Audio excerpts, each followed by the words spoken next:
Hello guys, welcome to my YouTube channel Rishi Labs. In today's video, we will see how to hide a folder using Command Prompt. So let's get started. First, we'll create a folder on desktop. Do a right click, select new, then folder. I'll provide it a name as a secret. You can enter any name, press enter. So this is our secret folder. Now how to hide this folder?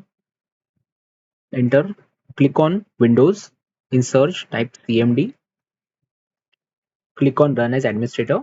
You will get a pop-up, select yes. Over here, you need to type command att rib space plus h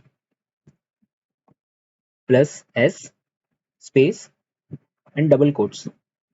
So within double quotes, you need to provide the folder path. Over here, open the folder, copy this path and paste it within these double quotes. Okay. So before executing, I'll explain this code. Attrib is stands for the attribute. Okay. What this command does, it sets the hidden attribute plus h and plus s. It makes this folder as a system folder. Okay. Then press enter. So this code has got executed and you can see our secret folder on the desktop has got hidden. Okay. Now one added advantage of this is that even if you open File Explorer and click on View, Show Hidden Items, folder will not be accessible. Okay. To unhide this folder, you need to rerun this command. Open, press up arrow.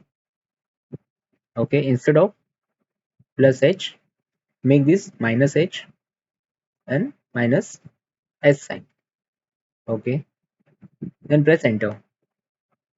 Now this is going to reappear the secret folder. You can access this folder. So that's how you can hide and unhide a folder using the command prompt. Do subscribe to my YouTube channel Rishi Labs. Thanks for watching.